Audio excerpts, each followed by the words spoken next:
or if I'm going too fast, let me also know. Are you able to get me?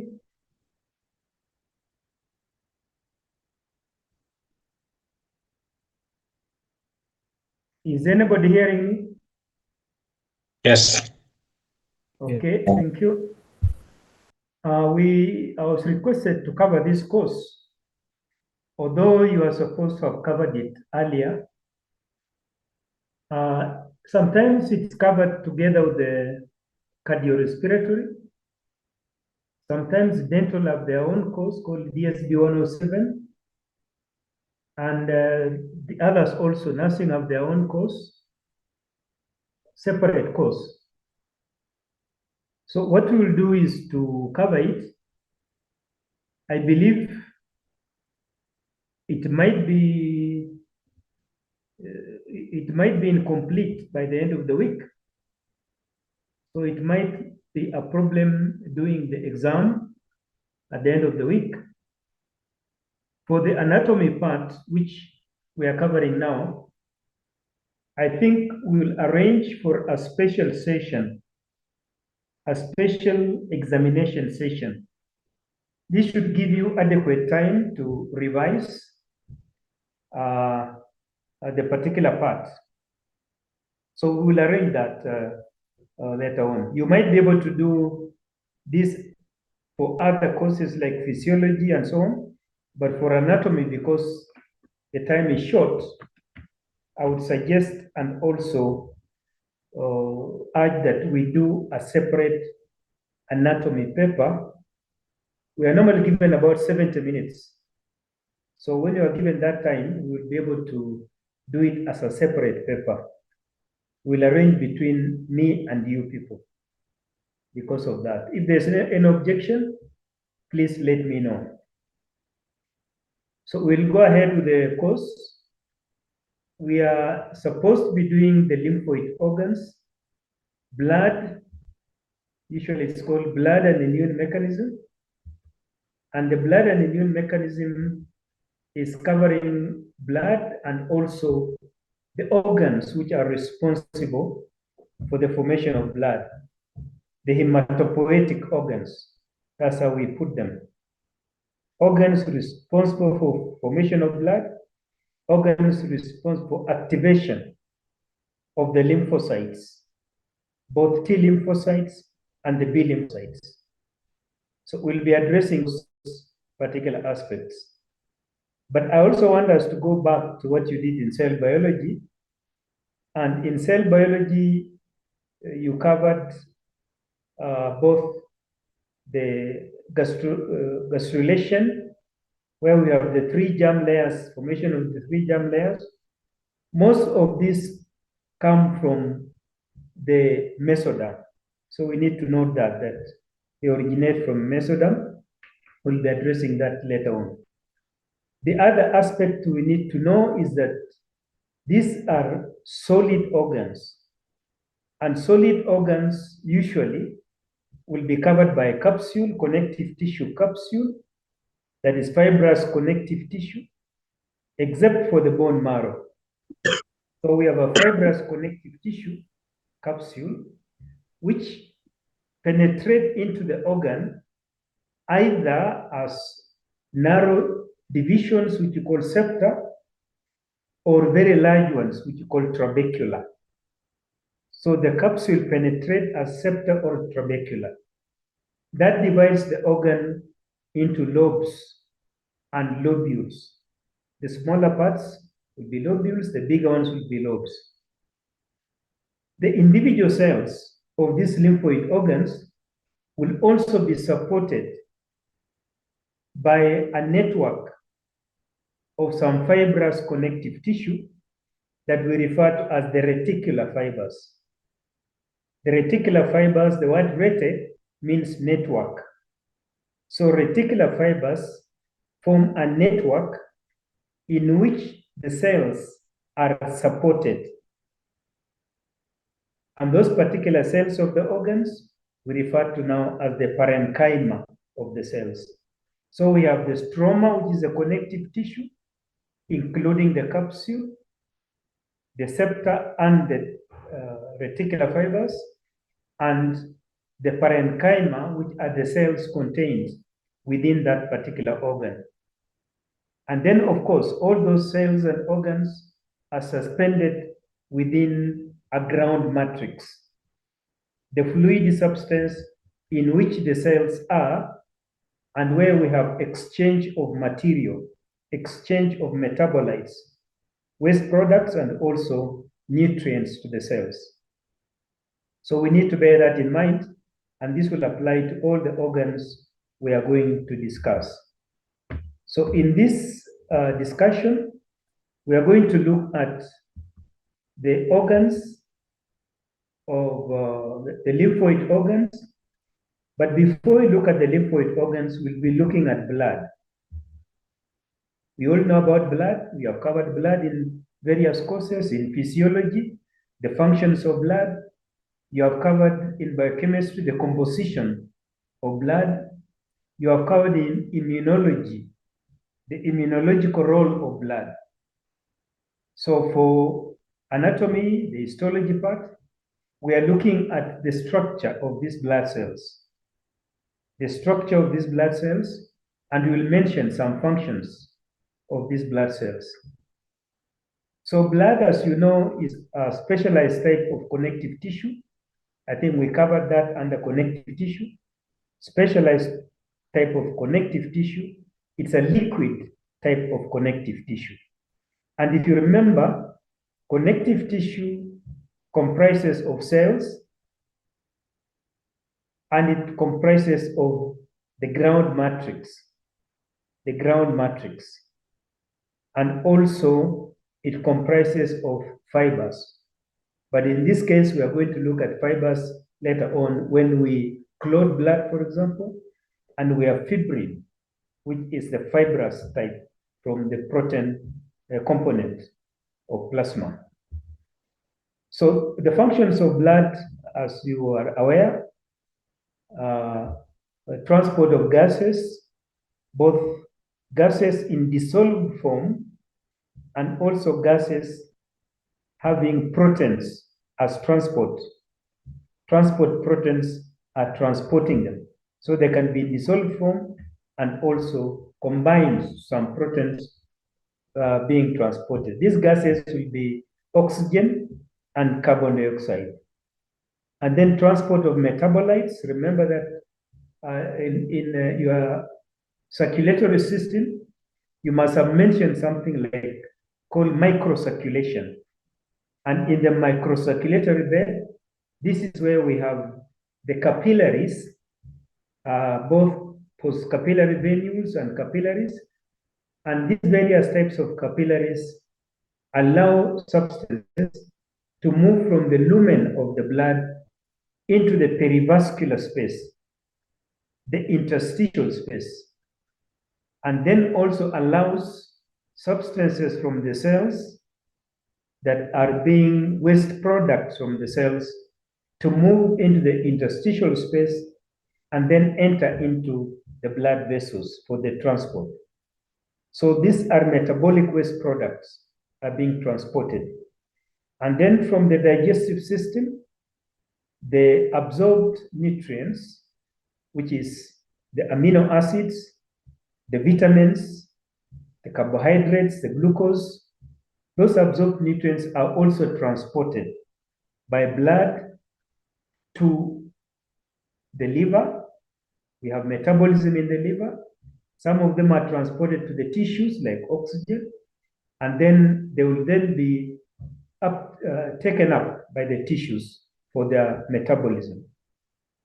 And then hormones, if you know the definition of a hormone, and endocrine glands produce secretions which are being transported away from the site of secretion and acts upon the target organs. So blood is one of the media in which the hormones are transported.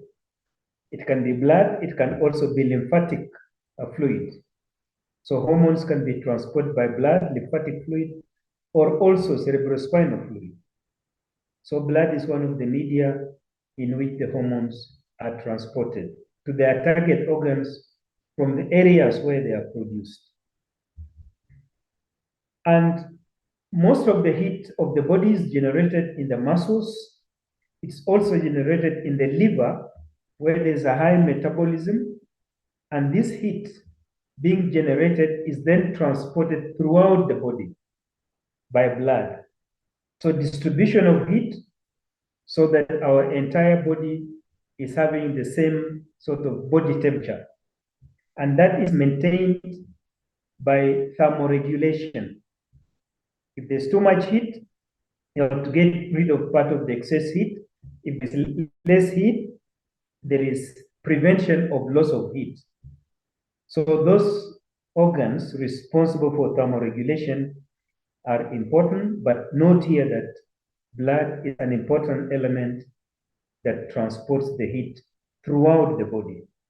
So distribution of heat from areas where the heat is generated, and that's mainly muscles and the liver. Regulation of pH, the acidity, and also regulation of fluid composition. Some of the fluid is taken, for example, to the liver, where there is removal of some of the ions in the liver or absorption of some of the ions in the digestive system. So blood is one of the important regulatory factor, in a sense that the pH areas where pH is regulated, the blood is taking either the hydrogen ion or the carbonic ion to those particular areas for regulation. And then when we go to the formed elements of blood, what we refer to as formed elements of blood, that is the cells contained in the blood. Then those ones participate normally in the immune system. So we have the T lymphocytes, the B lymphocytes, all those are participating in the protection of the body by production of antibodies and also by direct killing of microbes that enter our body. Then we have to prevent loss of blood. We have the clotting, which is very important because sometimes we have damage to the blood vessels. We can have clotting, and then we can have excess loss of blood. So to prevent excessive loss, for example, if you have an ulcer that is bleeding, then we have the clotting factors, and those factors are within the blood, are transported in the blood, and we have also cells in the blood, well, that we specifically call platelets, which are very important in plugging off the damaged blood vessel and therefore prevent excessive loss and also clotting of blood. So that is the overall functions of blood in general. So the physiologists will have addressed to you transport of gases. They will have addressed to you about fluid balance in the body. And we are going to look at these structures that are important in the immune mechanism. The immunologists will have told you about the immune mechanism, the major histocompatibility 1 and 2. But for us, we are going to look at what are these cells, how do they look like in a slide if we look at them. Could there be abnormalities that we can be able to see, identify? So we need to know the normal before we are able to know the abnormal. So what is blood? We have said it's a specialized type of connective tissue. It's a liquid type of connective tissue. If we take blood and centrifuge and let it settle, we would have usually the 55% will be plasma, which is the liquid part, and 45% will be formed elements of blood. Formed elements of blood. These formed elements of blood include the blood cells, includes some which we don't call cells, like the platelets are not typical cells, they are fragments of a cell, and therefore those are formed elements of blood. Of the formed elements of blood, the majority of these formed elements are red blood cells. Then we have only a very small amount of white blood cells that we refer to now as the buffer coat. Less than 1% of the 45 will be the buffer coat. So this is when we have blood being centrifuged. For the formed elements of blood, we have erythrocytes, are the main formed elements of blood. Red blood cells, even when you look at a slide, what you see mainly are erythrocytes, and the hemoglobin within the erythrocyte is what is giving us that red color of blood. And then we have leukocytes, which are the white blood cells, various groups of white blood cells. We classify leukocytes into two groups. We have those leukocytes that have specific granules, and therefore we refer to them as granulocytes. And then we have those who do not have specific granules. So we call those agranulocytes. And then we have the platelets. Platelets are not cells. Platelets are fragments of a cell. So we are going to look at the megakaryocyte, and that's what we have as platelets. So when you look at a blood smear, we are going to see the platelets which are fragments. A cell typically has got a nucleus. It has got a cytoplasm. Platelets do not have a nucleus, neither does it have what typically will be a cytoplasm. But we are going to address the structure of the platelets. So for the leukocytes, the white blood cells, granulocytes, I've said, are the ones with specific granules. So all of them have non-specific granules. But those that have specific granules, and we are going to see what are these specific granules within the cytoplasm. So those granules are the neutrophils, constituting 40 to 62% of the circulating white blood cells, the eosinophils, constituting 1 to 3%, the basophils, which are really very rare, if you look at any blood smear, constituting 0.5 to 2%. And then of the agranulocytes, we have the monocytes, which are the largest cells in circulation, and then the lymphocytes. So in a blood smear, when you look at a blood smear, the majority of the cells we are going to come across are the neutrophils and lymphocytes. Neutrophils and lymphocytes. You can look at their percentages here. They'll be giving various percentages. Some will go up to 70, some might even go different percentages. But just bear in mind that the majority will be neutrophils. Just to remember this in terms of population of the cells, if you remember the acronym, or what you call, never let monkeys eat bananas. Never for neutrophils, let for lymphocytes, monkeys for monocytes, eat for eosinophils, and bananas for basophils. So from the highest concentration to the lowest concentration. So the majority of what we have are neutrophils. So they bear that in mind. Then we have the blood plasma. Blood plasma is the liquid part.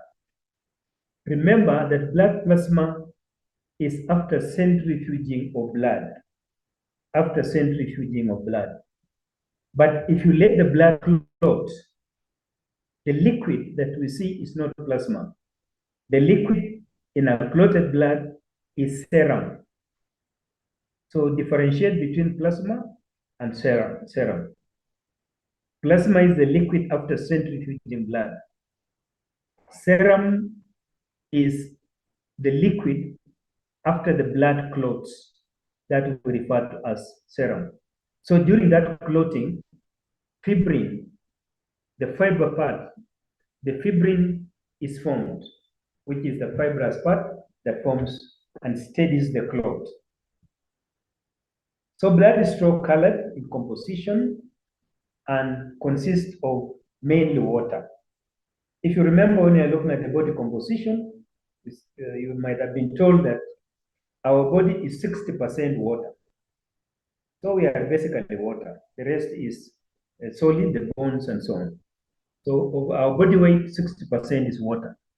And for blood, up to 92% is water. So the rest of it will be now the solid parts and also the proteins and so on. 7 to 8% are proteins. So we have water, we have the proteins, and of the proteins, albumin is the main protein of blood. And biochemists must have told you that albumin exerts the oncotic pressure. The oncotic pressure that is attracting fluid into circulation, into the blood. Then we have the globulin. The globulins, these are immunoglobulins, different types of immunoglobulins, immunoglobulin A, immunoglobulin G, and so on. Biochemists will have addressed that. And then we have the transport proteins, which I told you. These are transporting gases, for example, that are transporting some of the nutrients across. And then fibrinogen is a protein that when there is clotting, it forms fibrin, which is the fibrous type that steadies the clot, the fibrinogen. So these are the proteins that we have. So most of our blood is water, and then we have the proteins. Apart from this, we also have electrolytes. Remember, electrolytes are very important in our metabolic activity, both for enzymatic activity in the body, but also for things like muscle contraction, generation of an action potential in a neuron. So all these are important electrolytes. So these are also in blood. And then the movement of electrolytes in and out will now be regulated through the kidney, through sweat gland, through saliva, and so on. So to maintain the balance in the body, the homeostasis in the body. Apart from this, of course, the nutrients which are being transported from the digestive system and also from metabolism in the liver being distributed throughout the body, all these are transported out to the cells where they are utilized by the cells. So these nutrients are also within blood. And of course, metabolic waste products, the urea, the bilirubin, biliverdin, all those metabolic waste products are being transported in blood. So we need to know that, and it's important to note that when we have a metabolic problem, sometimes you measure urea, for example, or uric acid in blood, or bilirubin in blood. You measure the electrolyte composition. You have a problem in the kidneys, for example. So all these are important to know. And you measure it in blood because it's contained in blood. And then apart from this, we have gases that are dissolved in blood, apart from those being in transport proteins, carbon dioxide, oxygen. So all these are gases being transported in blood and the other ones. Apart from these, you remember the hormones being produced by endocrine organs and also enzymes. These are transported to their target organs. So you can already note that blood plays a very, very important role in our body. And disruption of any of this will lead to abnormalities within our tissues and subsequently our organs. So we talked about composition of blood being the formed elements and also plasma. Formed elements and plasma.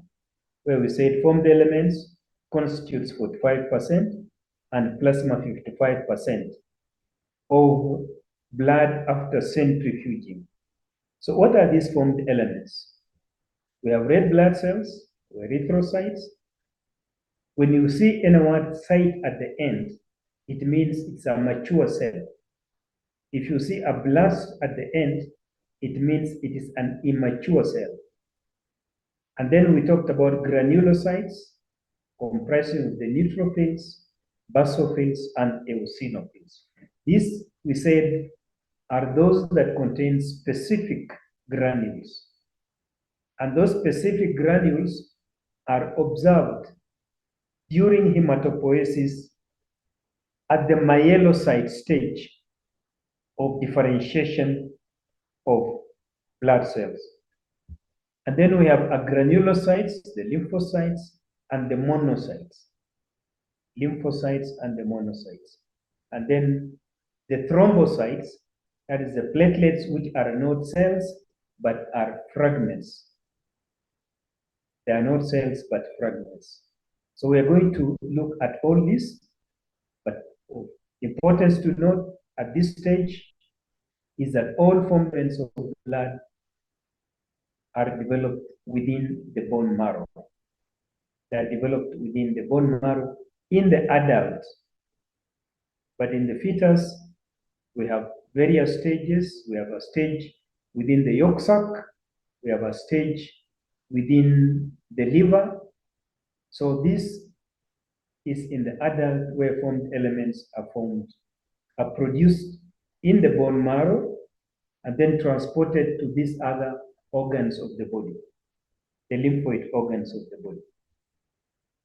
So the bone marrow, therefore, we refer to it as hematopoietic, universal hematopoietic organ, universal, because all these cells are formed in the bone marrow.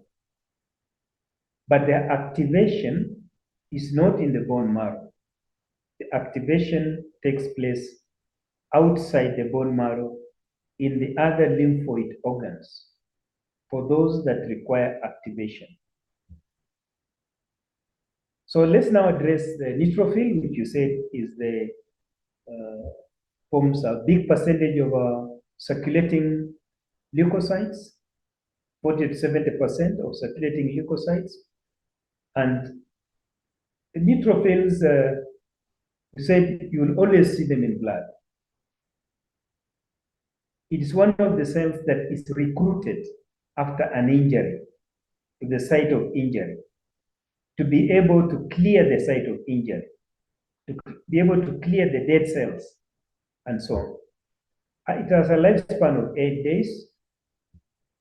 That means it has to be continuously produced. And it has a multilobed nucleus.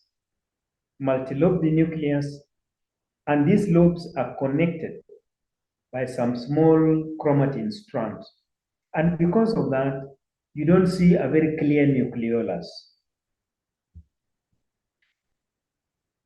It has a 10 to 12 micrometers in diameter. And the organelles that we have within the neutrophil, just to mention that the function of a neutrophil is usually phagocytosis. And because of that phagocytosis as the main primary function, one of the organelles very important in phagocytosis is a lysosome. So the lysosome generally is referred to as an unspecific granule. So the lysosome is produced by the Golgi apparatus. The Golgi apparatus gets the necessary enzymes, which are protein in nature, from the rough endoplasmic reticulum. So these secretory vesicles must be transported. So you need some mitochondria. You also need, within the cytoplasm, some other proteins necessary for other organelles necessary for the formation of the cell membranes, because these are membrane-bound granules. So you need smooth endoplasmic reticulum. We also have to replace some of the proteins of the cells. So we need ribosomes, free ribosomes. So we have free ribosomes, we have rapid plasmic reticulum, we have lysosomes as a primary organ. For the specific granules, we're going to look at the non-specific. So bear that in mind when you are generating organelles. Because these organelles stain with both acidic and basic dyes, we therefore refer to them as neutrophils. Neutrophils, because they take up acidic and basic dyes. The basic dyes usually in the early stages of development, we have the non-specific granules, which will have stain with basic dyes. Later on, the others will stain with acidic dyes. So that's why we refer to them as neutrophils. The classification is based on the affinity for the dyes. Affinity for the dyes. If you remember, the word phil comes from the word philia. That means love. So neutrophils love both acidic dyes and basic dyes. So the granules within the cytoplasm, which are membrane-bound granules, we have the azurophilic, what you call azurophilic granules, because they react to peroxidase. These are lysosomes. And then we have specific granules. So these specific granules include lysozymes, phagocytin. So remember the word phagocytin from phagocytosis, the alkaline phosphatase. Alkaline phosphatase. So what do these specific granules and non-specific granules do? Neutrophils produce cytokines and other inflammatory factors that influence inflammation. This inflammation is by two ways. One, degradation of the foreign material, or phagocytosis. So you have a phagosome. So in phagocytosis, you require a lysosome. So this is mainly by modulating the activity of the nearing cells. So after an injury, a neutrophil is recruited because of that injury by chemotaxis. It migrates to the site of injury by amoeboid movement. It phagocytizes any debris, dead cells, or particles, but also activates the other cells within the area. Those cells that act within the area for surveillance, immune surveillance, will include macrophages. And therefore, they regulate the activity of macrophages, the hyper their activity, and then participation in innate immune memory and cancer cells. So to do this, we'll illustrate this. This is just the structure of neutrophil. Notice the cytoplasm, the granules, the nucleus with lobes. This one has 4 lobes, you can see it. Each of these lobes is connected by a thin chromatin strand. A thin chromatin strand. Normally, the young neutrophils will have 2 lobes, but as they mature, they then have more lobes, 3 up to 5 lobes. And that's why we say it is multi-lobed nucleus. One of the lobes usually might have a chromatin strand, a chromatin protrusion. This is a sex chromatin. This protrusion we refer to as the Barr body. B-A-R-R, Barr body. So more often, we see it in the nucleus of a neutrophil. This is the condensed chromatin, sex chromatin. And this is normally observed more in the females than in the males. So the processes in which the neutrophil acts, one is by phagocytosis, where the bacteria or the particulate pathogen is phagocytized, combines to the lysosome to form a phagosome, and then the lysosome releases the enzymes and the bacteria or the particle is destroyed and then removed by the process of exocytosis. That is one mechanism. The other mechanism is degradation. Degradation, where the granules are released. They are released by the process of exocytosis, and they act on the bacteria or the virus. And this action can, for example, mean the cell membrane is destroyed and therefore the bacteria dies off. The other mechanism is what we call netosis. And in netosis, the DNA strands that is released. This is by the formation of elastase or myeloperoxidase. So these strands wrap around the bacteria. And because it's wrapping around the bacteria can therefore not multiply. And whatever the bacteria content of the bacteria might eventually end up being phagocytized. So these are the three processes in which the neutrophil acts: by degradation, releasing of the granules, by phagocytosis, and by netosis, forming something like a net that traps the pathogen. So there's trapping of the pathogen and therefore killing of the pathogen. The myeloperoxidase traps the pathogen. The elastase will kill the pathogen. This is the process of netosis. Lactoferrin, which is part of in the granules, is very important in the degradation of the bacteria or the fungi that have invaded the body. So in a blood smear, we'll repeat this again. This is the type. This is what you see in a blood smear. These are the neutrophils. Notice the multilobed nucleus.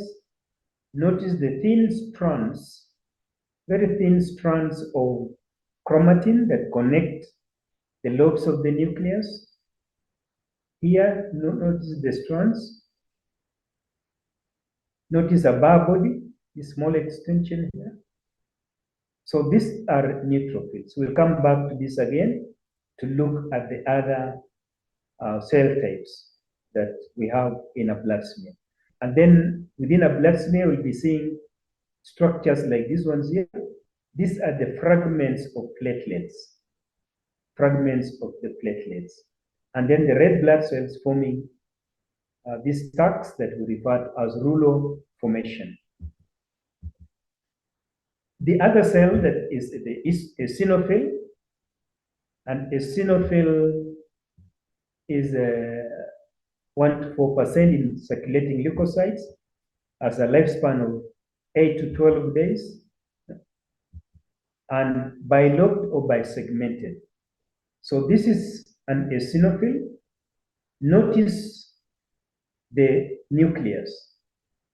This nucleus has 2 lobes and connected by a chromatin strand. To differentiate it from an early neutrophil, the granules are very, very large. Granules are very large. Notice the sizes are almost the same. A neutrophil was 10 to 12 micrometers. This one is also 10 to 12 micrometers. And then the organelles are also the same like what we saw in the case of the neutrophils, necessary for producing enzymes, proteins, that is now the mitochondria, some rough endoplasmic reticulum. But eosinophils also have a lot of ribosomes, free ribosomes, and polyribosomes in the cytoplasm. But in most cases, the granules mask the nucleus. So you'll see very dense granules, very dense brick red granules, very large granules. So that's how you will differentiate it from an early neutrophil, young neutrophil.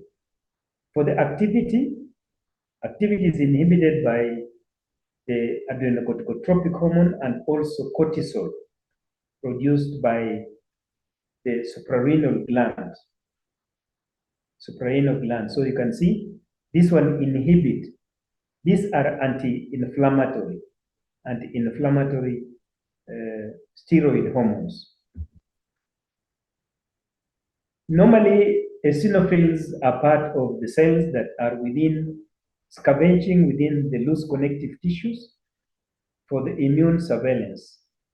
So you'd see it quite a lot in loose connective tissue. These granules include histamines. These are specific granules. And histamines acts on histamine. Histamine is broken down by the enzyme histaminase. And histamine is normally released during allergic reactions. Because of this, eosinophils are usually active during allergic reactions. Then you have eosinophilia. It also produces heparin, and you know heparin in relation to clotting of blood. And then some cytokines, like interleukin. These cytokines are important in helping recruit some of the cells towards the injured areas when you have the injury. So this is what we have as the specific granules of an eosinophil. We also have non-specific granules which include the lysosomes. Remember that histamine will cause usual leakage of the blood vessels so that fluid gets out of circulation. Leakage of the blood vessels, it will cause swelling. So the histaminase is to attempt to prevent that, to prevent further leakage and therefore further swelling. And we say that the eosinophils are very active during allergic and parasitic infections. So parasites, there will be antibodies produced against the parasite. So those antibodies produced against the parasites activate the eosinophils, and that is important. For example, worms. Somebody is infested with a lot of worms. So the cytokines promote proliferation and activation of T lymphocytes. That's what we're talking about, cytokines. The leukotrienes, which are part of the cells released, are very important in mediating allergic reactions. And therefore, also because of activity by the T cell, the eosinophils will act as antigen-presenting cells. They express some weak phagocytosis. Antigen-presenting cells. And because of that, they also remove the membrane. They make the membrane of the helminths more porous. And that is why we say they are active during allergic and parasitic conditions. The other granulocyte is a basophil. So this one, eosinophil, stands with acidic dyes. Acidic dyes like eosin. Basophils have affinity for basic dyes. So that's why we talk about it as being basophils. Basophils are slightly larger. slightly larger than eosinophils and neutrophils. And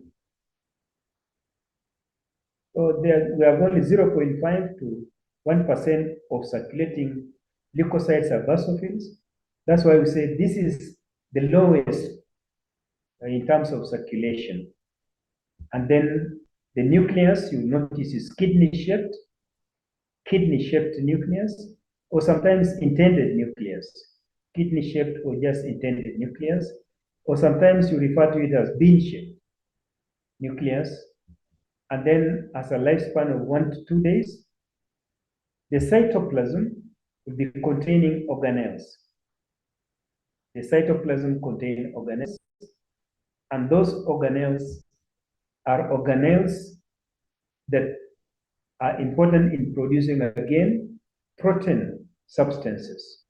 And those protein substances, therefore, means you have rough endoplasmic reticulum, mitochondria, and also the leukotrienes, the heparin, and so on. These are the specific granules that we have within the basophils. So you can notice that a basophil will produce more histamine. That means there's going to be leakage of material from the cell. There's going to be some swelling to dilute the irritant within the injured area. It's also going to produce leukotrienes, which are going to help recruit more of the immune cells into the injured area. And then heparin prevent bleeding.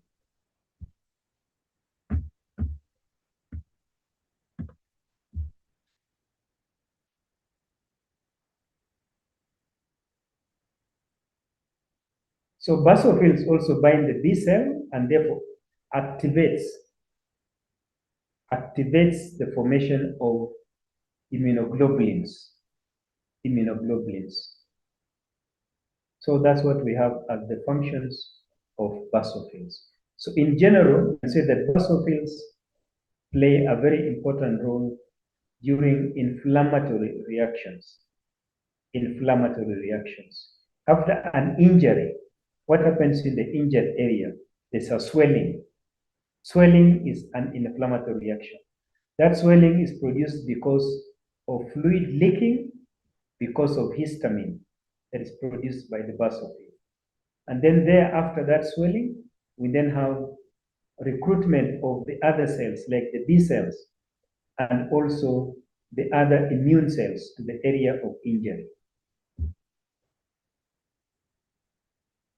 Those are granulocytes. Then we have agranulocytes. Agranulocytes are cells which do not have specific granules. So this includes lymphocytes and monocytes. Lymphocytes, they all originate from the bone marrow. The others originate from the myeloid series. So the granulocyte originate from the myeloid series. The lymphocyte originate from the lymphoid series. We'll be talking about hematopoiesis to be able to understand that.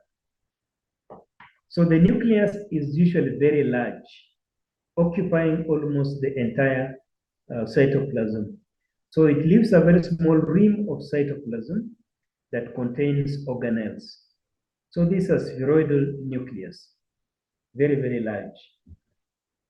Now, what we have within the cytoplasm will include heterochromatin, condensed heterochromatin. We have free ribosomes, a lot of free ribosomes, primary lysosomes. We also have sometimes the other organelles like mitochondria, of course, will be there. Rough endoplasmic reticulum will be there. Now, we have in histology, we only identify 2 types of lymphocytes based on size. So we have very large lymphocytes and small lymphocytes. Sometimes we have medium-sized lymphocytes, so they are classified according to size. We are not able to identify whether they are B lymphocytes or T lymphocytes. This is identified by immune staining or reactions. So for histology, let's confine ourselves to size, where we have large and small. But regardless of whether they are large and small, they all have a large nucleus, a small peripheral nucleus. Small peripheral nucleus. Usually, the largest of lymphocytes does not come into circulation, do not be out in circulation. So most of what we have are medium-sized and small-sized lymphocytes. So of this, we have what we call B lymphocytes, and B lymphocytes normally are activated under the influence of T helper cells. The T helper cells. So the B lymphocytes will be transformed to plasma cells. But this is not within, it's not within circulation. This is outside circulation in the lymphoid organs. That's where they are activated to form plasma cells, and the plasma cells are the ones now which produce antibodies. They have antibodies. Then we have the T cells.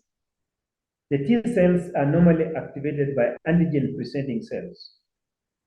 The antigen-presenting cells are the macrophages. We have other dendritic cells, what we call dendritic cells. So these are antigen-presenting cells. So the T cells, we have different types of T cells. The T helper cell, which we have talked about, activating the B cell. The T cytotoxic T cell that kills the cells that are infecting, the infected cells of the body, and then the natural killer cells that kill the viruses. So all these are different types of T cells. These are the B cells, these are different types of T cells. Like I've said, we only identify in histology a large nucleus, thin peripheral cytoplasm, a thin peripheral cytoplasm. The other of the agranular type of white blood cells is the macrophage, monocyte. Monocyte constitute 2 to 8%. Sometimes books will talk of 3 to 8%. So it is the largest of the white blood cells. The diameter will vary up to 30, 20, depending on activation within the tissues. So this is a monocyte. Now the monocyte has amoeboid activity. When it is within the blood vessel, we call it a monocyte. When it is outside blood, it moves out of the blood, it transforms and becomes a macrophage. So there's a transformation from monocyte to macrophage. So that transformation is through some activation. And that activation is by the tissues where it is located. So we'll be looking at, well, that's a monocyte.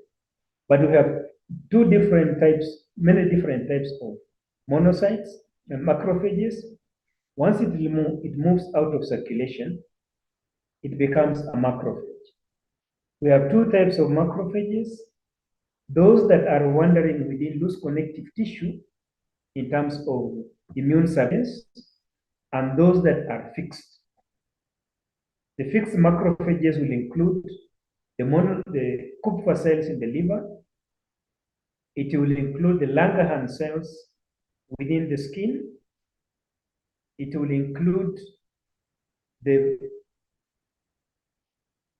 microglia in the brain, part of the glial cells. All those are fixed macrophages. Otherwise, fixed monocytes. Otherwise, the monocytes are normally moving around as surveillance. Within the lungs, we have the dust cells, which you might have heard about.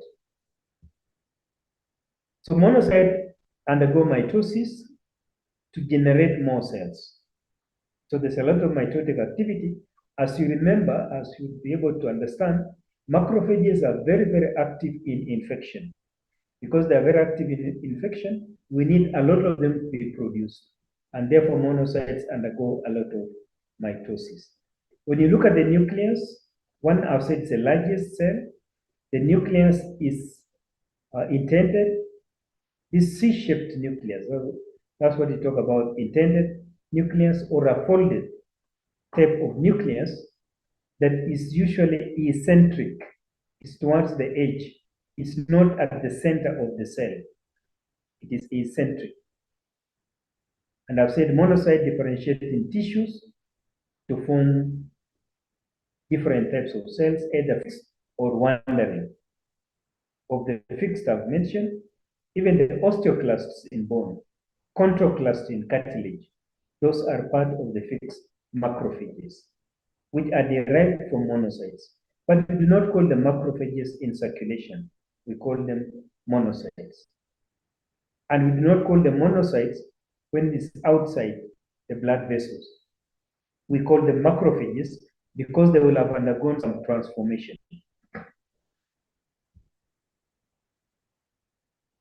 So this is just another monocyte. Notice the nucleus, notice cytoplasm. This is just taken at a section like that. So we see as part of the cytoplasm in two places. The thrombocyte is what we also call megakaryocyte, platelet. The platelet or thrombocyte is a fragment of megakaryocyte. And thrombocyte, full circulation that I've shown you, are small fragments, very small diameter compared to the other cells you are talking about 10 to 12 or 10 to 14. These ones are 2 to 5 micrometers in diameter, very, very small. They are usually spherical, but when they are activated, they develop some pseudopodia. These are finger-like projections. And that is very important in forming that meshwork that help in preventing forming a plug around a blood clot. It has a lifespan of 7 to 10 days, no nucleus, but the cytoplasm, when you look at the inner part, it has got two areas in the inner part.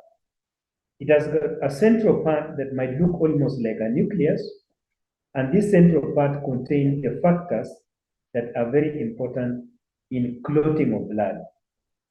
The fibrinogen, the lysosomes, and then the thromboxane for signaling once you have the injured area, and also some small channels, canaliculi, open canaliculi, through which these substances pass to the outside. And then surrounding that central core, we have a hyalomere. And the hyalomere contains glycoproteins. So this is a gelatinous-like substance with also cytoskeleton. So that's what we have as a thrombocyte. So those are the agranulocyte groups that we are looking at. So this is globally what the slide we had seen before. The other one we have not described is an erythrocyte. We'll be describing it. So this one here we have talked about as a neutrophil. Notice the granules of the neutrophil are small, multilobed nucleus, 10 to 12 micrometers in diameter. This one here is an eosinophil, slightly larger. Notice the bilobed nucleus, very large granules in the cytoplasm. Notice this one here is a basophil with basophilic staining cytoplasm. This one here is a eosinophilic. This one is neutrophilic. So this basophilic type staining cytoplasm. This one here is a basophil, but you are looking at it from the side. And then here we have a lymphocyte, very large nucleus with a small rim of cytoplasm.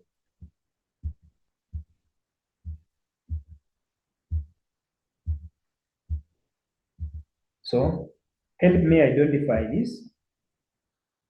These are neutrophils.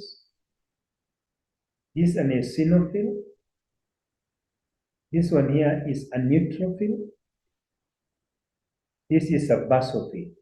Notice the nucleus and the staining characteristics of the cytoplasm. So let's look now at how are these blood cells formed, the formed elements. How are they formed? The formation of the formed elements is referred to as hematopoiesis. Hematopoiesis. I think physiologists must have described it very well for you. But hematopoiesis has several theories. One, that it comes from a single cell. Theory number one, it comes from a single cell that is monophyletic.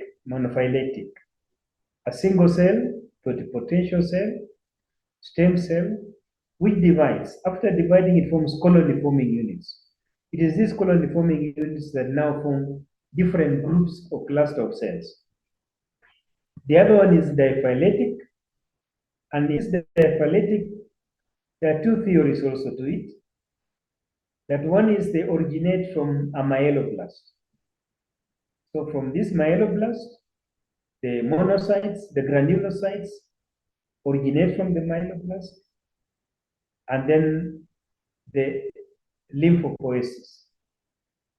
So myeloblast, according to the theory, gives rise to granulocytes, that's neutrophil, basophil, and eosinophil, the lymphocytes, and monocytes.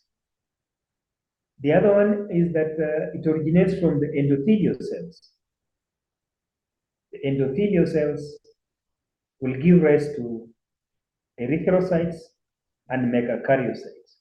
So these two will be the diphyletic. And then the last one, sorry, this 1, 2, and then 3. The last one is polyphyletic. In polyphyletic, it tries to say that each of the cells have their own stem cell and they have their own lineage in terms of development. But the theory that has come to be accepted is a monophyletic theory, where we say these cells come from a single totipotential cell, which then divides, differentiates to form a pluripotential cell, and then stem cells, that is the colony-forming units.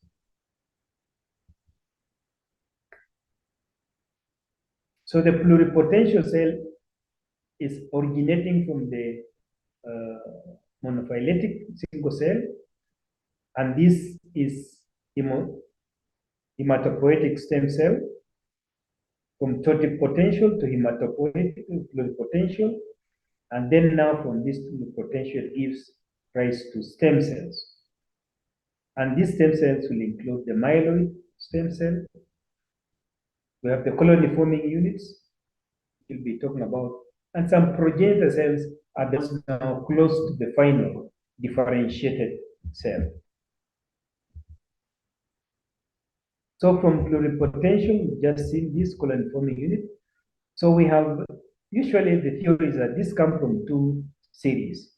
We have the myeloid series, which gives rise to granulopoiesis, erythropoiesis, monopoiesis, and megakaryocytes. So you can see of the myeloid series gives rise to both granulocytes and agranulocytes, except the lymphocytes.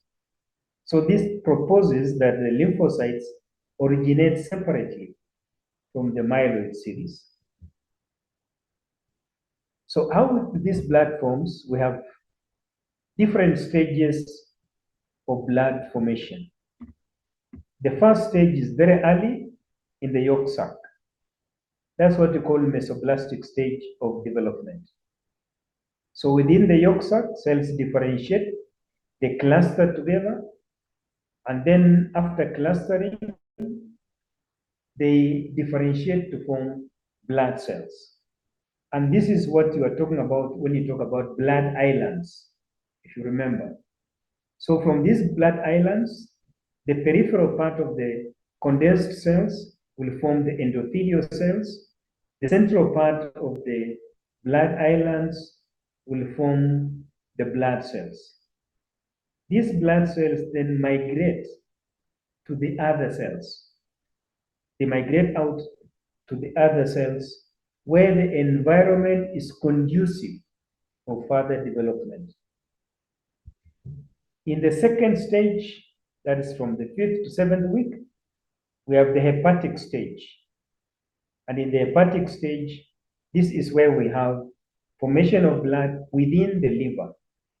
So the liver takes up part of the formation of the blood. And some of these cells within the liver have migrated from the yolk sac. At this stage also, we have the spleen and the lymph nodes slightly forming blood cells, but predominant. Here we have the liver forming blood, 5 to 7 weeks. And then from the third week, the third trimester, all the way up to 20 years, most of the blood is formed in the bone marrow of all bones. But after 20 years, the blood is now formed in the bone marrow of the flat bones and also the short bones. In the long bones, we have normally, the long bones have a lot of fat, adipose tissue. So we refer to that as yellow bone marrow. So that will not be forming blood. We'll be looking at the structures of these organs. So most of this is now what we refer to as the myeloid stage. So we have mesoblastic stage, the hepatic stage, and the myeloid stage of blood formation. Just like we said, all blood cells, all formed elements of blood in the adult come from the bone marrow. This is the liver showing the blood cells and between the hepatocytes. So this just to describe the two series, the lymphoid series and the myeloid series. So within the myeloid series, this gives rise to erythrocytes, karyocytes, and also mast cells. We have monocytes, and then the granulocytes. Remember, the erythrocytes, sort of the monocytes are not granulocytes. And then granulocyte gives rise now to our neutrophil, basophil, and lymphocytes. And then the lymphoid series, this gives rise to lymphocytes. So this just to show the same. Skip that. This also to show that in the monophyletic principle or theory, all cells come from a single cell that we refer to as a hemocytoblast. And then from this hemocytoblast, we have the different series being formed. From the myeloid series, giving rise to granulocytes, we have the erythroblast, we have the lymphoblast, monoblast, and megakaryocyte from a different series. So just remember that these are different, advancing different theories of blood formation. For the formation of the erythrocyte, that's erythropoiesis, starts with the hemocytoblast, like we have seen, the myeloid stem cell, erythroblast, basophilic erythroblast. Remember, as the hemoglobin is formed, we have a stage where we have the cell staining the basophilic dyes, and then as more hemoglobin is formed, we have a polychromatic erythroblast. And at this stage, what's also happening in the formation of red blood cell is that the nucleus becomes very small, that is, undergoes stenosis, moves towards the cell membrane, and at the orthochromatophilic erythroblast stage, the nucleus is extruded. So after extrusion, the cell is then referred to as the reticulocyte.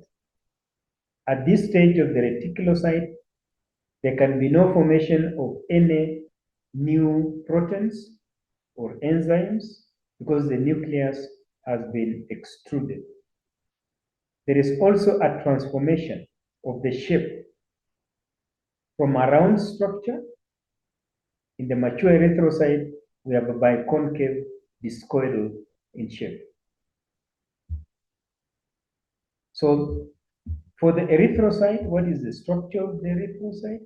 This is just to show different stages of development from a very, very large cell. Notice from a very large cell, large cytoplasm, hemocytoblast. We have this differentiating. The nucleus becomes smaller, moves towards the edge, the cell also becomes smaller, and then the nucleus is extruded at the autochromatophilic stage. So this is the autochromatophilic stage, where the nucleus is now extruded. The organelles are not forming any more hemoglobin. So the cytoplasm is full of hemoglobin at that stage. We also have a transformation of the shape from a rounded structure to a biconcave disc-shaped structure. A biconcave disc-shaped structure. So this biconcave structure is maintained by a protein we refer as spectrin. So when you look at the cell, the central area looks as a hollow because it contains less cytoplasm. Most of the cytoplasm is at the peripheral part because this structure is biconcave. So we have a depression on this side and a depression on the other side. So the central area here has very little cytoplasm. It's also a disc shape.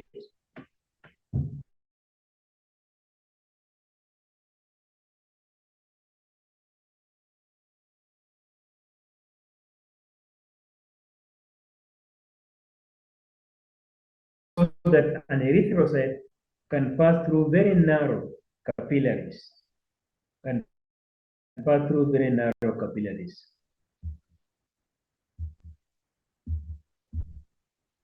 So that's about formation, erythropoiesis. We'll be looking at others later. Let's look at the bone marrow where all these come from. Bone marrow can be classified as either red bone marrow, which is still very active in hematopoiesis, and yellow bone marrow, which contain a lot of adipose tissue. The bone marrow area is surrounded by an endosteum, which is a fibrous connective tissue. And within the bone marrow, we have the collagen type 3 that we refer to as reticular fibers, forming the meshwork in which the cells of the bone marrow are suspended.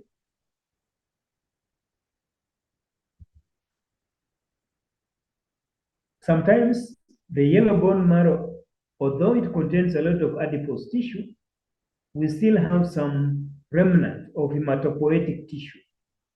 So in the extreme cases of excessive blood loss over a long period of time, the bone marrow, the yellow bone marrow, can still revert and start producing blood cells.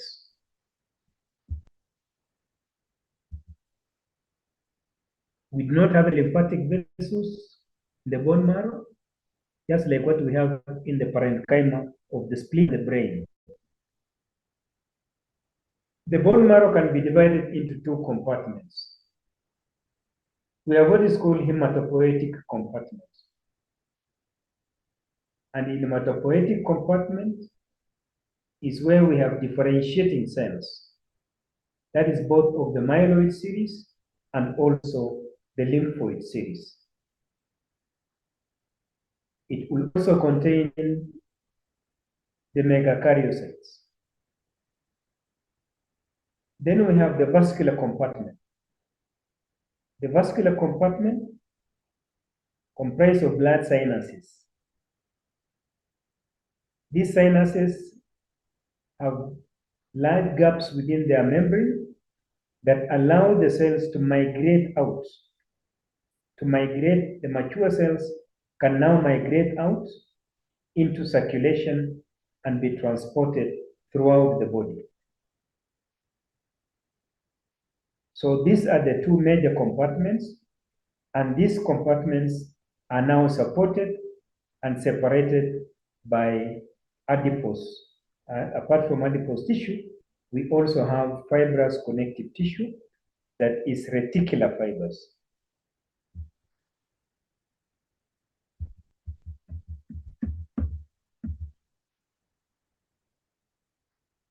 So if you are a given bone, you need to identify what we have, the cell types that we have.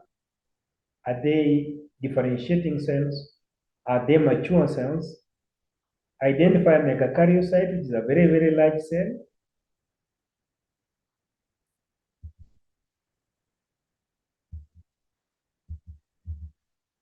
So what are the adaptations in a bone marrow? What happens in the bone marrow? If you move from a coastal area to high altitude, in high altitude or high altitude people, you usually have less oxygen in high altitude. Because you have less oxygen, you need to form more blood cells. So in high altitude, there is stimulation of erythropoietin production so that you have more formation of erythrocytes. Therefore, in high altitude, the bone marrow is more adapted for the high altitude compared to the low areas. So you'll have more of red bone marrow than yellow bone marrow. And that is because of erythropoietin. So what would happen if you take a smear after adaptation? Immediately you'll have a lot of red blood cells, a higher proportion of red blood cells, because you need to be able to pick up the oxygen as the rarity of oxygen increase with altitude, unlike if you are in the coast. So these are the adaptations that are very important. That's why sometimes you find athletes will be training in different environments to be able to cope with the area where they're going to compete. This is the bone marrow. In this bone marrow, we notice all these large cells here. So these large cells are the hematopoietic cells. These are within the hematopoietic compartment. Different populations of differentiating cells. These are a lot of red blood cells. This is the vascular compartment.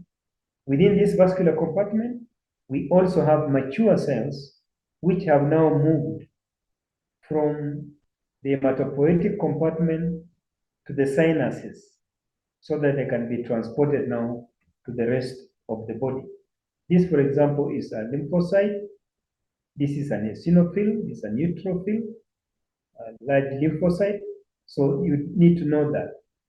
Apart from that, we also have some adipose tissue, adipocyte. This is a section of bone marrow. In this section of the bone marrow, notice the adipose tissue, where we have a large fat globule and a peripheral cytoplasm. Notice the hematopoietic compartment, and in this hematopoietic compartment, you can see different types of cells, because these cells are at different stages of differentiation. From a hemocytoblast, you'll be having polychromatophilic, for example, erythroblast, basophilic erythroblast. We're having the myeloblast series. We also have this large cell here. This is a megakaryocyte. Again, within the hematopoietic compartment. So we have a megakaryocyte.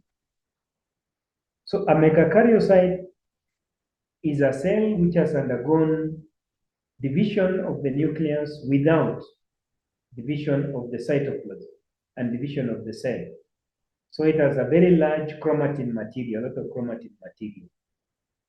And from this megakaryocyte, there's a lot of pseudopodia. So the pseudopodia, which are like food processes, enter into the blood sinuses. After entering into the blood sinuses, they penetrate through the holes within the endothelial lining of the blood vessels. So after entering into the blood sinuses, they pinch off now as thrombocytes, as platelets. So that is the structure of a megakaryocyte. So for the granulopoiesis, we have different cell types from myeloblast, where we cannot differentiate from, of course, hemocytoblast, we have a myeloblast, and in the myeloblast stage, you cannot differentiate whether it is a neutrophil or a eosinophil, because we do not have any specific granules until the stage of the myelocyte. So at the myelocyte stage, we then can be able to say this one is staining basophilic or eosinophilic or neutral. So we have from the myeloblast, we have a promyelocyte, and then we have a myelocyte. And then from myelocyte, we have metamyelocyte, a stub cell, and then a mature cell. Notice two things. One, the nucleus, which was round, changed in shape. It transforms for the neutrophil to form 2 lobes or 3 lobes, depending on the age. In the eosinophil, it forms 2 lobes. In the basophil, it remains as a single lobe. But again, change in shape from round to kidney shaped, which we had talked about. That's one change. The other one is presence of specific granules at the myelocyte stage. At the myelocyte stage, we have specific granules appearing. So at this stage, you can be able to say this cell is destined to become a neutrophil or a eosinophil or as a basophil. For the megakaryocyte, this is a megakaryocyte, like I've said. There is division of a megakaryoblast. A hemocytoblast differentiate to form a megakaryoblast, and the megakaryoblast then forms a megakaryocyte after division of the nucleus without division of the cytoplasm. From this, the processes of the megakaryocyte penetrate finger-like projections that we call pseudopodia or lamellopodia, penetrate into the blood vessels, and then they pinch off. They pinch off now to form thrombocyte or platelets. Here notice within the hematopoietic compartment, we have already an erythrocyte formed. So this one is now going to move into the circulation.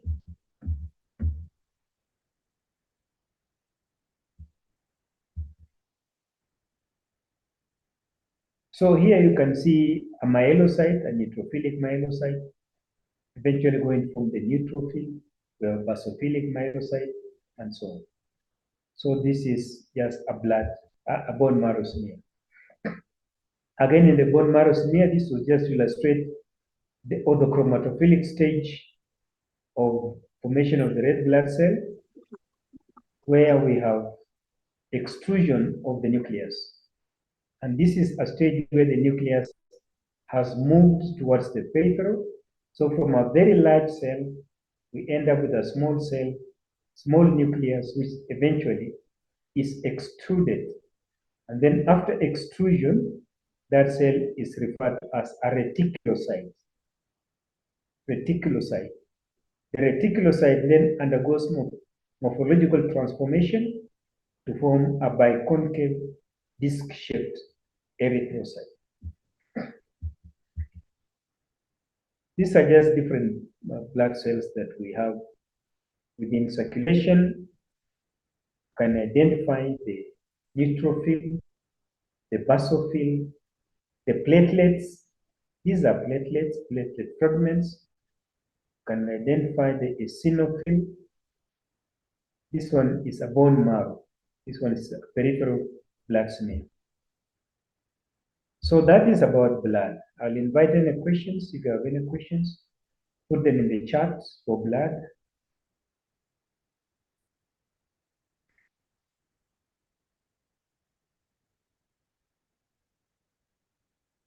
So we have described the various shapes of the blood cells, mentioned the functions of these blood cells. I'd now like us to move to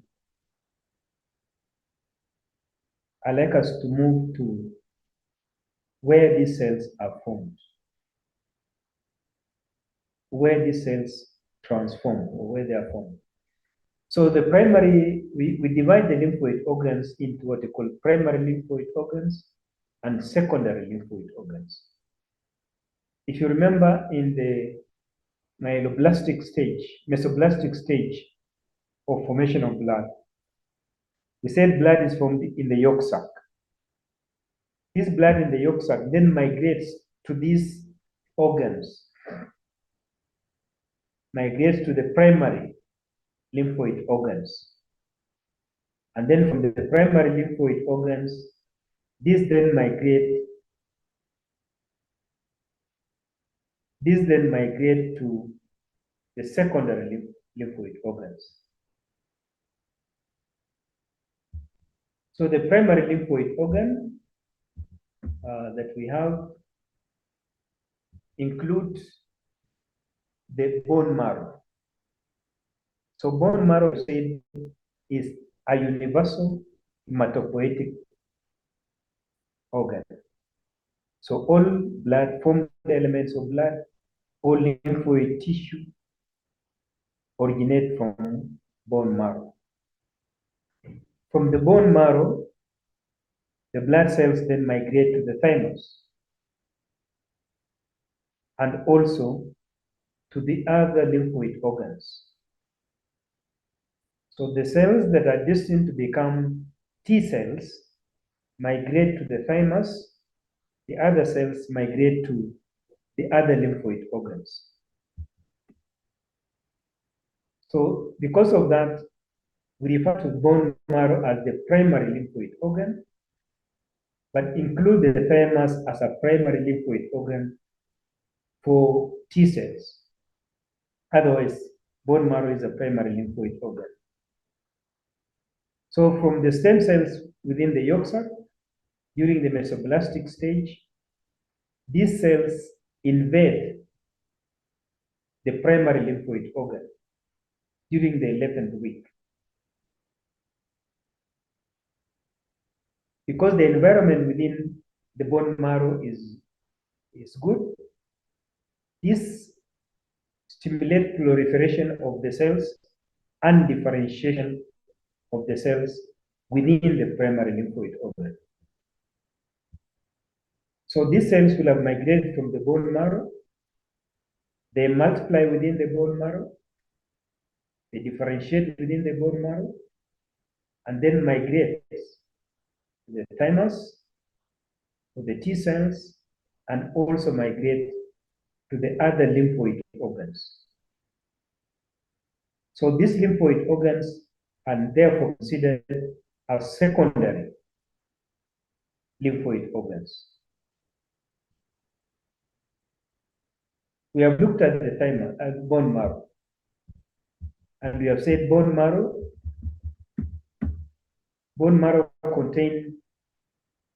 is covered by endosteum,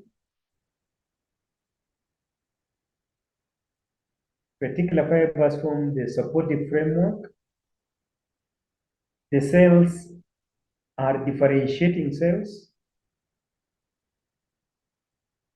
We have large blood vessels that we refer to as sinuses. Mature cells then move into the sinuses, only mature cells. So part of the sinuses is to detect the cells that are mature. They are then transported into the lumen of the blood vessel and are transported to the other cells. The immature cells can be transported. Sometimes we might have immature cells in the case of peripheral injury. For example, if you have very serious bleeding, then the body needs more cells. So you will have an increase in immature cells within circulation. Otherwise, normally, immature cells remain within the hematopoietic compartment until they are mature. Then they are selected, move into the blood vessels, and then transported. To the thymus, it is transported by blood to the thymus. To the other lymphoid organs, to the spleen, it is transported by blood, the spleen. To the other lymphoid organs, it is transported by blood, but leave the blood system, enters into the parenchyma of the organ, and is within the parenchyma of the organ that it's then activated.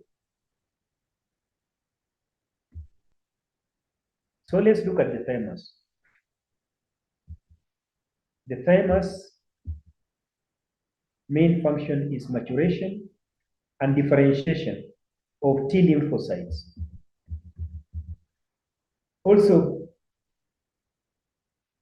let me put it in a very colloquial way that it teaches the T lymphocytes to recognize foreign proteins. It teaches the T lymphocytes to recognize foreign proteins, but also teaches the T lymphocytes to recognize the proteins of the cell, the body itself, so that it avoids those bodies. Anything that recognizes the body that could endanger the body cells will then be removed. So within the thymus, we have selection process.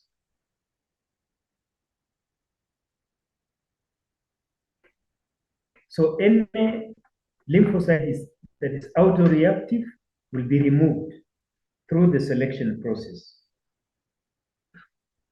It also produces hormones, so endocrine function. I think you must have done this when you're looking at the endocrine system. Thymosin, thymolin, thymopoietin, all these are hormones produced by the thymus, both to promote differentiation of the T lymphocytes and proliferation of the cells. The thymus originates from the third pharyngeal pouch, fourth pharyngeal pouch. It then migrates ventrally, in third pharyngeal pouch, migrates ventrally, and ends up within the thoracic cavity. It ends up within the thoracic cavity. So the thymus come to lie in the anterior mediastinum of the thoracic cavity.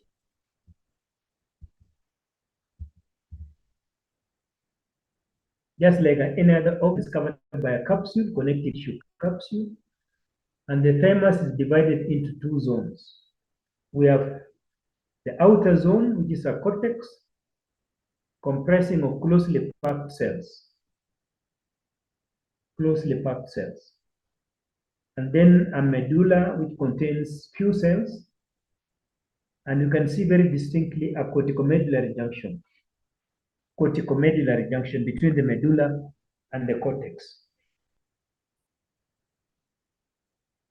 Because of this division, the cortex and the medulla form incomplete lobules. So the medulla is continuous. It's not completely separated, or it's completely surrounded by a cortex, unlike what you see in the other organs.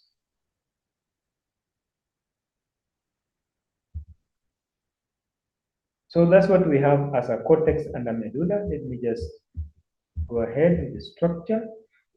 The parenchyma comprises of both the cells of the thymus that we refer to as thymocytes, and also reticulocytes that produce reticular fibers.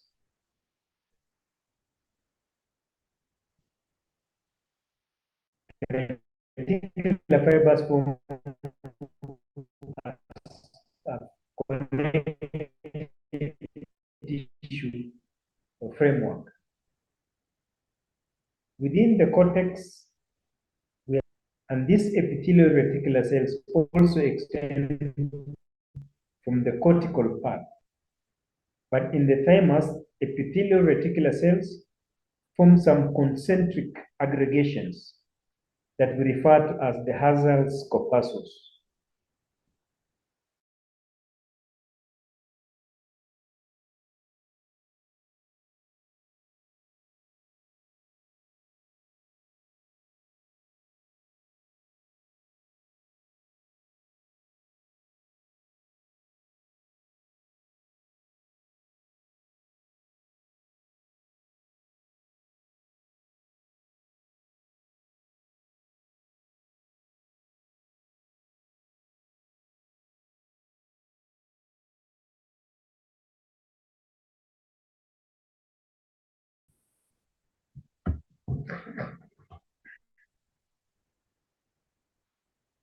Stimulation.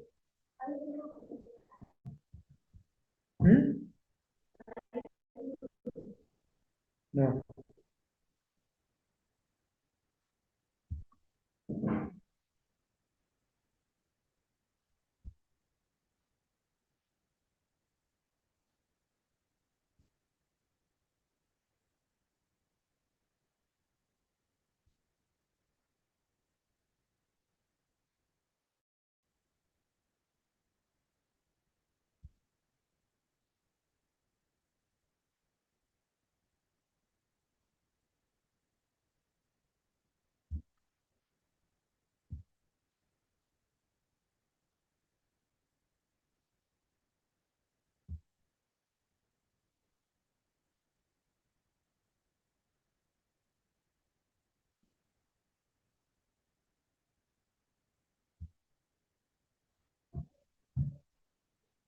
A class rep, are you able to hear me?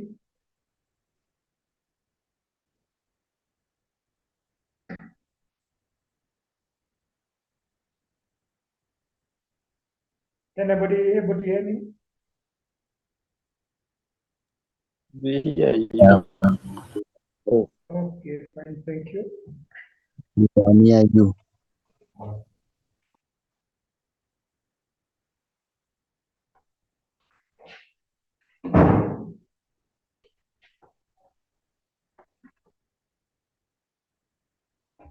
Sorry for the power interruption.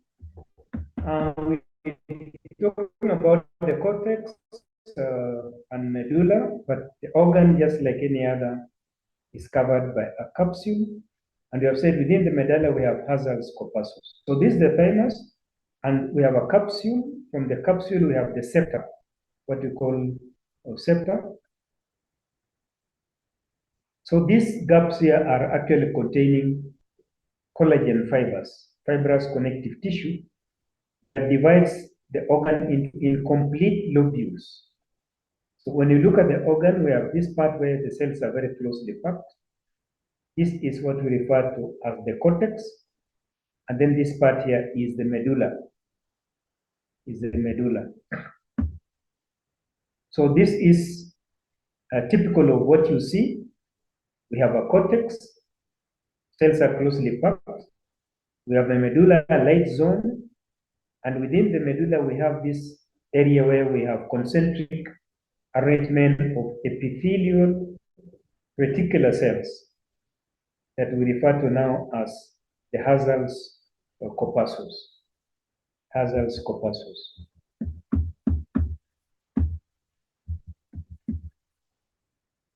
Again, just at a high power, this is what a Hazel's corpuscle looks like. These are epithelial reticular cells surrounding sometimes hemolyzed area that might become calcified. So those are epithelial reticular cells. So what happens is within the cortex, we have differentiation of the cells and selection of the cells. So that selection process includes removing any of the thymocytes that have developed antibodies against the proteins of the body cells. So autoantibodies, those ones have to be removed. So in most cases, almost 95% of the cells that enter into the thymus are removed by the process of phagocytosis, by the process of apoptosis, programmed cell death. Only 3% up to 5% that have now been selected are pushed into circulation and transported to the other parts of the body. That's what we call selection of the thymus acting as both negative and positive selection. Immunology should be able to tell you that. With age, the thymus undergoes what you call involution. Involution means most of the thymic tissue is replaced by adipose tissue. So we have a lot of adipose tissue. The remnant of thymic tissue is very little because at this stage, most of the cells have already migrated out into the other lymphoid organs where there's differentiation and activation takes place. We also have what is called accidental involution. And accidental involution happens when you are taking drugs, for example. The steroid hormones can lead to accidental involution. Accidental involution can occur in very acute, very serious sickness. You can have thymus undergoing involution. So those are conditions in which involution takes place. We also have what is called thymus barrier, blood barrier. And in thymus blood barrier, remember in the cortex, the capillaries go towards the cortex here. So at the corticomedullary junction, this is where the capillaries enter into the cortex region. This is where the differentiation of the cells take place. And both the thymic epithelial reticular cells and endothelial cells of the blood vessels will constitute the thymus blood barrier. Excuse me. Yes, please. We are not seeing the images, I think. Oh, okay. Sorry. I'm very sorry. I thought that shared. Fine. Sorry.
Are you seeing now?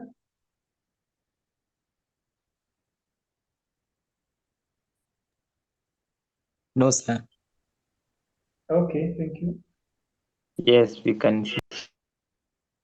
You can see.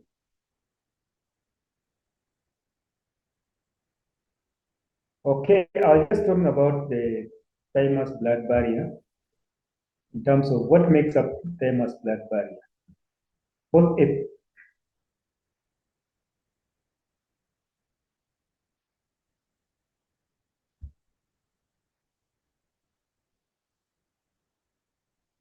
both epithelial reticular cells and also the endothelial cells that line the blood vessels are important in the thymus blood barrier.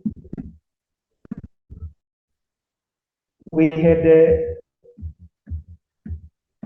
talking about the cortex here and the medulla, and then the septa that divide the thymus.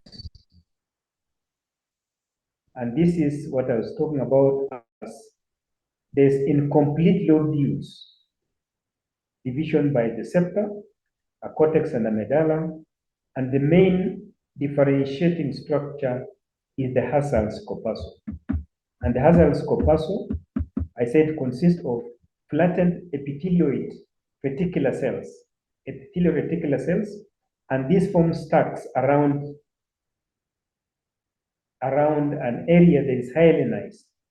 And this, I said, can also undergo ossification. The cells can also have some keratin, so there's keratinization of the cells. So that's what you're calling a Hassel's corpuscle. So the other cells here are the thymocytes. And then we said with age, after puberty, the thymus enlarges, then it undergoes involution.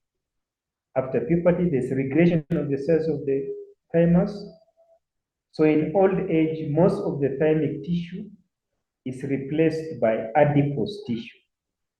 That's what you are seeing here as adipose tissue. And then I also said that there can be accidental involution, especially somebody taking drugs, steroid drugs, that can lead to accidental involution. And then I said the blood vessels enter, and at the corticomedullary junction, that's where the arteries now supply for the cortex and the medulla. And within the cortex, that's where we have selection of thymocytes, so that those that are autoreactive, that recognize self-antigens, are removed. They do not enter into circulation by the process of apoptosis. Only 3 to 5% of the cells that enter the thymus are now allowed to enter into circulation and be transported by veins to the other organs. So that is primary lymphoid organ. For the secondary lymphoid organs, this includes the lymph nodes, the spleen, we have the tonsils, and we have what we refer to as diffuse lymphoid tissue. Some of the diffuse lymphoid tissue are within the mucosal associated lymphoid tissue. So let's look at this secondary lymphoid organs.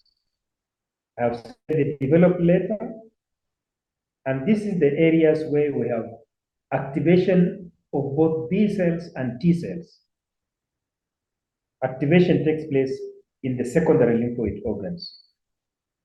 This is where the receptors are activated to be able to recognize foreign antigens, and then production of antibodies. So we can look at this lymphoid tissue. When we talk about lymphoid tissue, we are talking about lymphocytes.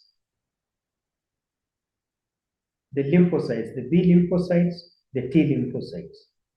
In this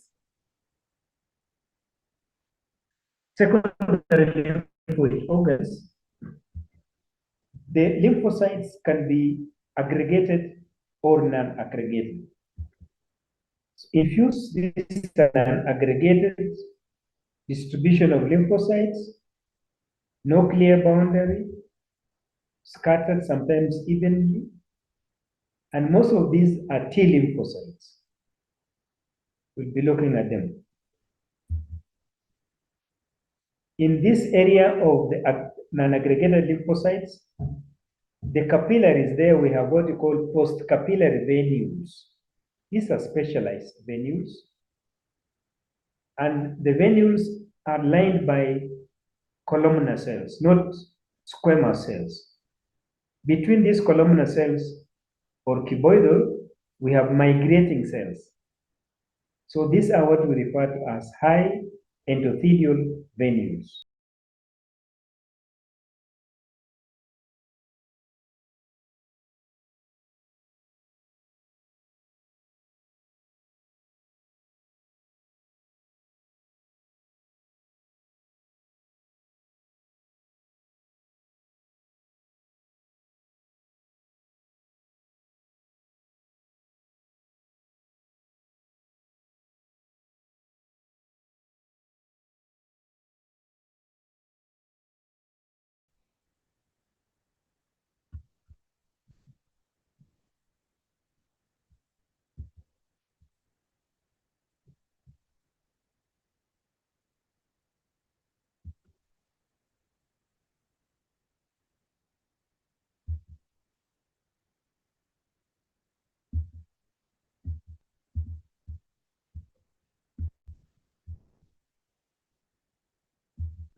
The cells might be columnar or still. Sorry for the interruption of my network is a problem.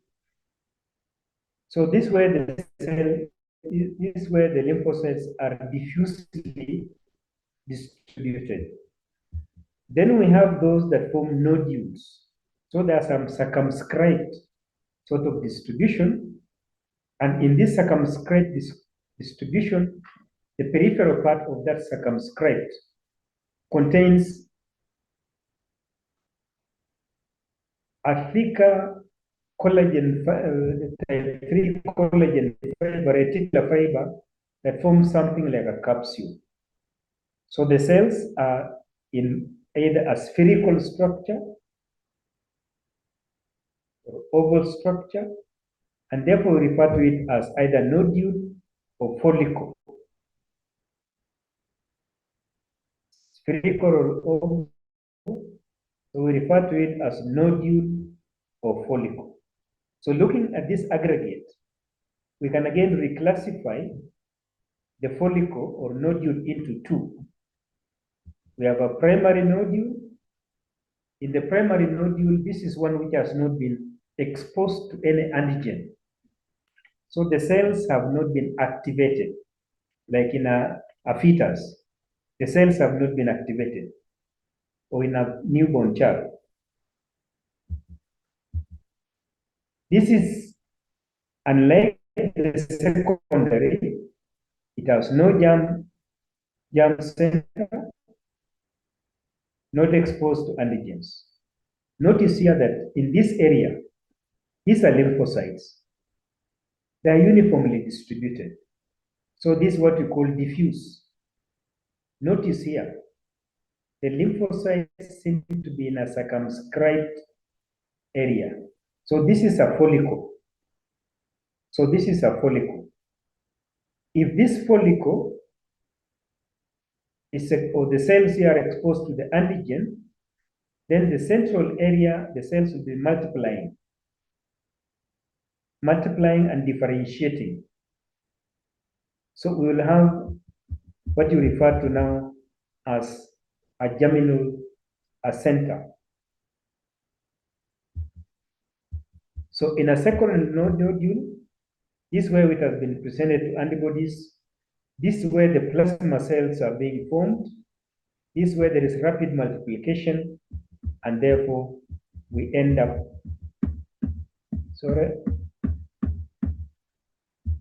with a circumscribed area. Now notice, we have our cortex, of course. We have a germinal center, and this germinal center contains immunoblasts. immunoblasts, cells that are being activated now to be able to acquire antibodies. And then we have this part here, the D. This one is a cape or a mantle zone. So we have the germinal center and a mantle zone. Mantle. In the mantle zone, these are mature cells which have been activated. They are now going to move out into lymphatic vessel, into a lymphatic vessel, be transported to the other parts of the body, or move out into blood and be transported.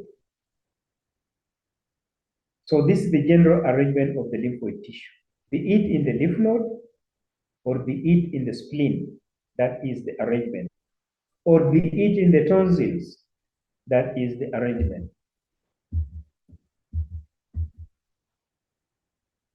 So in the secondary lymph node, its main function is presentation of the antigen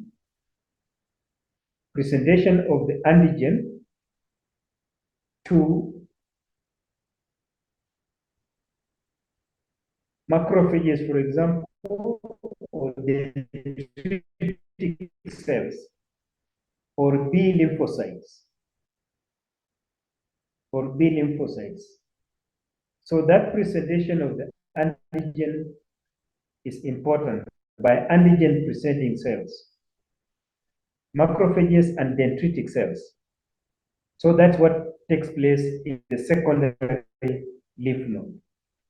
Those cells, the B cells and the T cells, have come from the bone marrow. After this presentation, the cells multiply, the immunoblasts multiply, increase in number. During this multiplication, that is why our lymph nodes swell when there is an injury.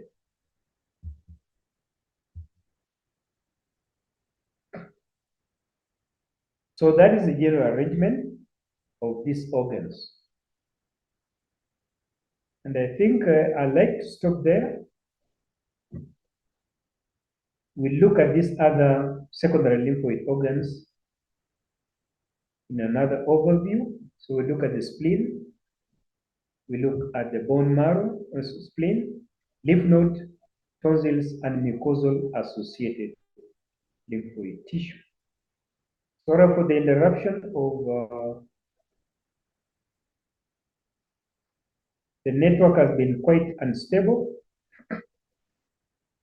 I'd like to invite any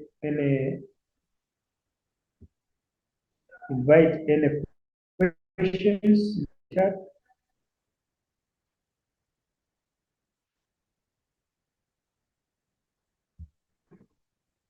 So I invite any questions, please put your questions in the chat. One question there, what is the difference in the shape of the nucleus of basophils and monocytes? Basophils, I have said, are intended nucleus. So it defines something like a C or folded nucleus for the monocytes, right? In a basophil, the nucleus is kidney-shaped, a kidney-shaped nucleus.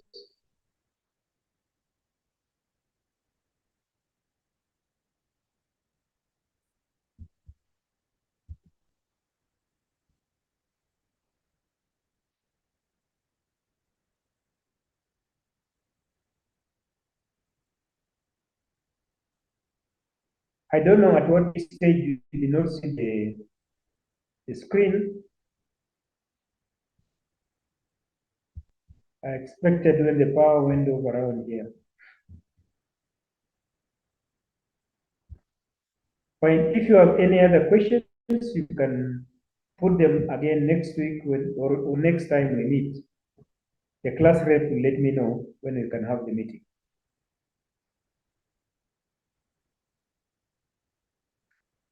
The neutrophil, the main function of a neutrophil is phagocytosis or degradation. The neutrophil is referred as a pus cell, PUS. So when you have an injury and pus is formed, that is because of the activity of the neutrophil. When there's an injury, the neutrophil is recruited into the area by chemotaxis. It phagocytizes the debris, dead cells, bacteria, to try to clean up the place. That is the role of the neutrophil. In the process, of course, more neutrophils are recruited, they also die. So you have pus being formed. A basophil is important in what you're calling immune reaction. Sorry, not immune, but in inflammatory reaction. When you are injured, when you are hit, for example, the area where you are hit swells. That is the first thing that happens. It swells. That swelling is because the basophil produce specific granules which cause the blood vessels to be more permeable. So fluid moves out into the peripheral area. That movement out of the blood vessel into the peripheral area, one is to dilute the irritant. So it also causes blood vessels to dilate. So there's vasodilation. That brings in more blood into the injured area. As it brings in more blood into the injured area, it's also bringing in more of the immune cells into the injury area.